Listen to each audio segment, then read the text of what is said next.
तो महाराष्ट्र में सरकार बनाने को लेकर अभी भी पेच फंसा हुआ है, लेकिन महाराष्ट्र के मुस्लिम तबके ने एक बार फिर से मुस्लिम रिजर्वेशन की मांग शुरू कर दी है। शिवसेना चीफ उद्धव ठाकरे की दशहरा में दी गई तकरीर से मुस्लिम तबके में उम्मीद पैदा हुई है कि अब उन्हें भी 5% रिजर्वेशन मिल जाएगा। लेकिन बुनियादी सवाल तो ये है कि ओबीसी के जुमरे में आने वाली मुसलमानों की 70 जमातों ने रिजर्वेशन का फायदा उठा लिया है। एक सर्वे के मुताबिक सिर्फ 10% लोगों को ही इसका फायदा हुआ। बाकी अफराद सरकार के मुश्किल मरहले की वजह से अपना कास्ट सर्टिफिकेट तक नहीं बनवा सके। शिवसेना के मुतालबे से ज्यादा जरूरी है कि मुस्लिम अफराद के अंदर बेदारी पैदा की जाए ताकि वो हक उन्हें कानून और सरकार के जरिए पहले से मिले, कम से कम उसका तो फायदा वो उठा सके। क्यों वो बताती है कि बागबान है मगर आप ओबीसी कास्ट में नहीं बैठते। जब बताया है कि बागबान ओबीसी अदर बैकवर्ड क्लास में है, एक बोलते हैं एक बोलते नहीं।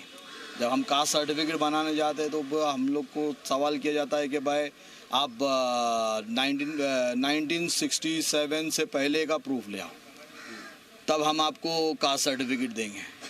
जब हमारे वालिद साहब घर में पैदा हुए उनके पास बर्थ सर्टिफिकेट नहीं, तो हमने बताया कि भाई हमारे पास ऐसा हुआ है, तो बोले नहीं उस पे नहीं होगा, आपको उसके पहले ही लाना पड़ेगा। जबकि हमारे वालिद साहब की उम्र अभी फ़िलहाल में 65 ईयर्स है। तो ये ओबीसी का जो मतलब कि फ़ायदा हमको अभी तक तो कुछ भी नहीं हुआ है, ना हमारे सर्टिफिकेट बने हैं, ना स्कूल को कुछ मुनाफा हुआ है, मतलब कि कुछ भी अभी तक ये चीज़ों से कुछ भी फ़ायदा नहीं हुआ।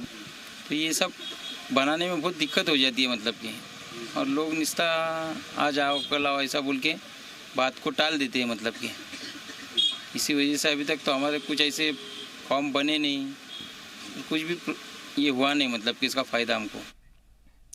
लोकसभा असेंबली ज़िमनी इंतखाबात में बीजेपी की मुसलसल जीत का सिलसिला पंचायती इंतखाबात में भी जारी है। गुज़िश्ता दिनों उत्तराखंड में जिला पंचायत इंतखाबात के नताइज बीजेपी खेमे में जश्न लेकर आए।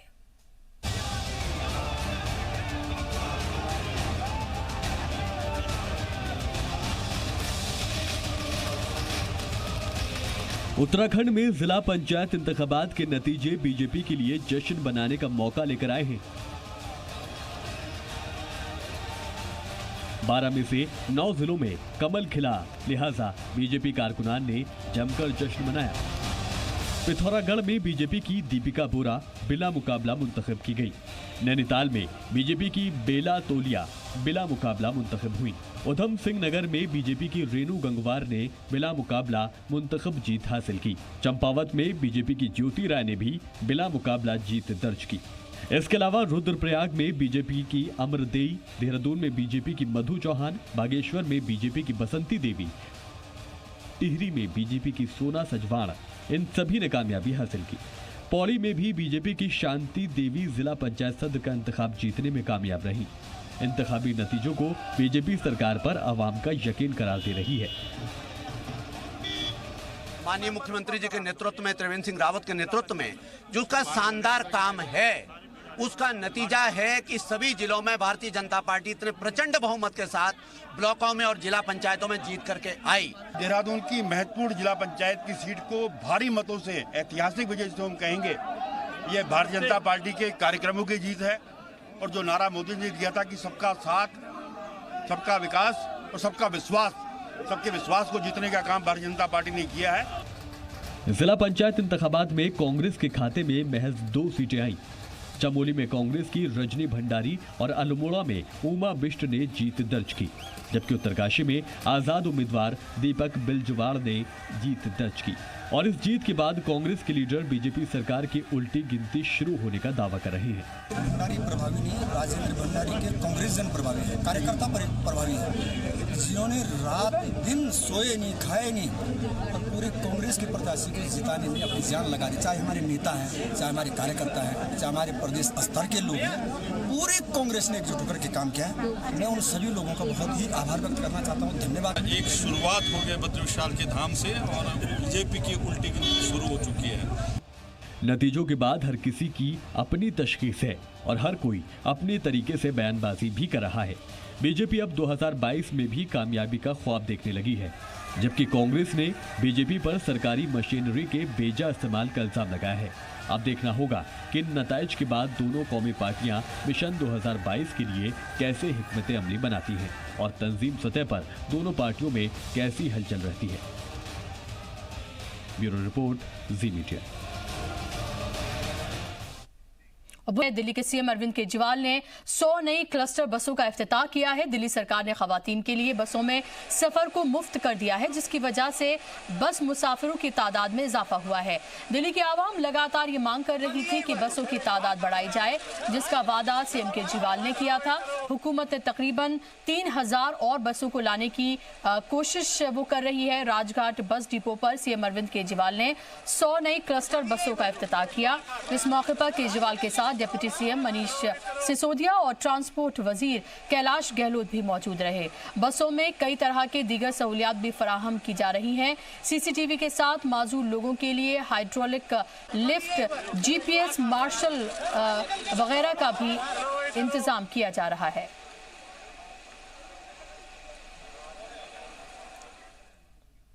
और वहीं दिल्ली पुलिस और वकीलों के तनाजा मामले का एक और वीडियो सामने आया है। 30 हजारी कोर्ट के सीसीटीवी फुटेज में दिल्ली की डीसीपी नॉर्थ मोनिका भारद्वाज भागती हुई नजर आ रही हैं। दिल्ली पुलिस के जवान मोनिका भारद्वाज को वकीलों से बचाकर निकाल रहे हैं। 2 नवंबर का ये सीसीटीवी फुटेज 30 हजारी कोर्ट में लॉकअप के पास का है। इस फुटेज में आग की लपटें नजर आ रही हैं और कई पुलिस वाले भागते हुए दिखाई दे रहे हैं। ये वही लॉकअप है जहां वकीलों ने बाइक्स में आग लगा दी थी। 30 हजारी कोर्ट में पुलिस और वकीलों के बीच पार्किंग को लेकर तनाजा हुआ था, जिसके बाद दिल्ली पुलिस के जवानों और वकीलों ने एहतजाजी मुजाहिरा भी किया था और ये तनाजा अभी भी जारी है।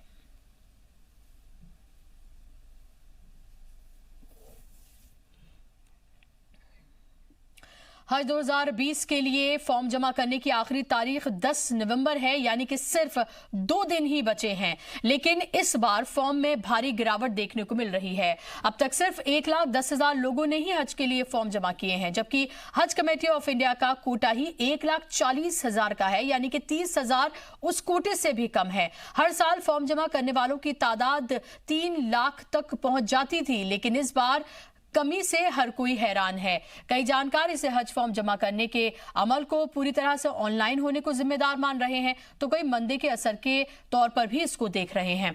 हालांकि इन तमाम मामलों के मद्देनजर अब 9 नवंबर को हज कमेटी ऑफ इंडिया ने मुंबई में इसको लेकर मीटिंग भी रखी है। देखिए, जैसा कि आपको मालूम है और अभी आपने फरमाया कि 2020 1441 हिजरी के लिए हज बैतुल्ला की सआदत हासिल करने के लिए फ़ॉर्म भरने का सिलसिला गुज़श्ता माह यानी 10 अक्टूबर से शुरू हुआ और इस मौजूदा महीने यानी नवंबर की 10 तारीख़ तक ये आखिरी डेट है। इस साल एक आम इत्तला के मुताबिक तमाम तर स्टेट में अब तक फॉर्म भरने की जो रफ्तार है वो गुज़श्ता बरसों के मुकाबले में थोड़ी सुस्त है। हमारे यहाँ दिल्ली चूँकि एक छोटी रियासत है और हज कमेटी ऑफ इंडिया की जानिब से बल्कि हुकूमत सऊदी अरबिया की जानिब से भी दुनिया के तमाम ममालिक को जो हज की सीट और उसका कोटा तकसीम किया जाता है वो मुल्क की मुस्लिम आबादी के तनासुब से किया जाता है। जैसा कि आपको मालूम है कि गुज़श्ता साल जो हिंदुस्तान का कोटा था उसमें 1,40,000 हज कमेटी ऑफ इंडिया का कोटा था। जो बग़ैर महरम के 45 साल या उससे ज़्यादा उम्र की ख़वातीन को जो इजाज़त दी गई है 4 के ग्रुप के साथ, उसमें भी कुछ ख़वातीन ने हमारे पास कांटेक्ट किया है। उसमें से 5 ख़वातीन भी शामिल हैं। ये 2700 जो 50 एप्लीकेशंस अभी तक हैं उसमें 5 बग़ैर महरम ख़वातीन भी शामिल हैं। पैगंबर इस्लाम हज़रत मोहम्मद मुस्तफ़ा सल्लल्लाहु अलैहि वसल्लम की विलादत बासादत के मौके पर मनाए जाने वाला जश्न ईद मिलादुन नबी की तैयारियां शुरू हो गई हैं। 10 नवंबर को इस मौके पर निकाले जाने वाले जुलूस में बड़ी तादाद में लोग हिस्सा लेंगे।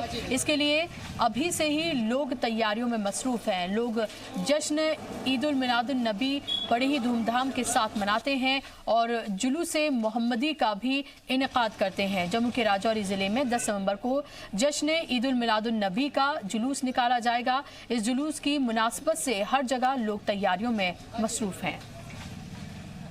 और 10 नवंबर को इस मरतबा रबी नूर शरीफ का जुलूस रखा गया है राजौरी में, और शहर में कसीर तादाद से गाँव से और शहर से गली गली चौराहे चौराहे से लोग आके खरीदो फरोख्त कर रहे हैं, मिलाद का सामान हमसे ले रहे हैं और इंशाअल्लाह बड़ी चहल पहल मची हुई है।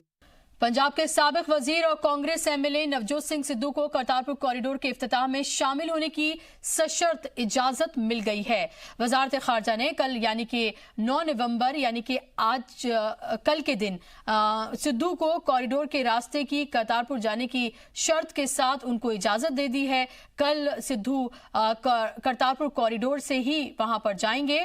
इससे पहले सिद्धू ने कल तीसरी बार वजारत खारजा को खत लिखकर पाकिस्तान जाने की इजाजत मांगी थी। तीसरे खत में सिद्धू ने लिखा कि मेरी तरफ से कई बार करतारपुर कॉरिडोर के इफ्तिताह तकरीब में जाने के लिए आपसे इजाजत मांगी गई, लेकिन आपने और हुकूमत ने अभी तक जवाब नहीं दिया। अगर आप मेरे तीसरे खत का जवाब नहीं देते हैं तो जिस तरह दीगर अकीदतमंद वीजे पर जा रहे हैं वैसे ही मैं भी पाकिस्तान का रुख करूंगा।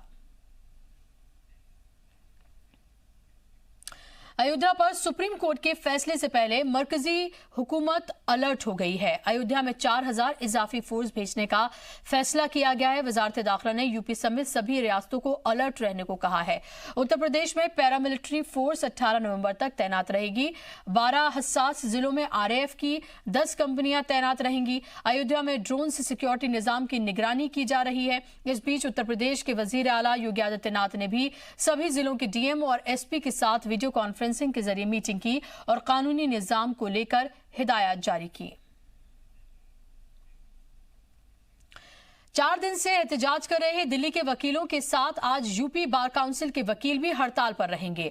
यूपी बार काउंसिल ने जख्मी वकीलों को 10 लाख रुपए मुआवजा देने की मांग की है और साथ में मुलजिम पुलिस एहलकारों के खिलाफ 3 महीने में जांच पूरी कर कार्रवाई की मांग की गई है। कल भी दिल्ली में वकीलों की हड़ताल से जिला अदालतों का जो है वो छप रहा था। कल सुप्रीम कोर्ट में अर्जी लगाकर इस तनाज़े की मीडिया रिपोर्टिंग पर बैन की अपील की गई थी, लेकिन कोर्ट ने अर्जी पर फौरन समाअत से इनकार कर दिया। सुप्रीम कोर्ट ने एक वकील ने अर्जी लगाकर इस तनाज़े की एसआईटी जांच की भी मांग की है। हालांकि दिल्ली हाई कोर्ट इस मामले में पहले अदालती जांच के हुक्म दे चुकी है। दिल्ली में वकील पुलिस तनाज़ा मामले में कल कोऑर्डिनेशन कमेटी की मीटिंग बेनतीजा ही रही। सिविल लाइन में पुलिस और वकीलों के बीच बातचीत हुई, लेकिन सुलह का रास्ता नहीं निकला। मीटिंग में पुलिस के सिर्फ एक अफसर के पहुंचने पर कमेटी के चेयरमैन ने नाराजगी जाहिर की।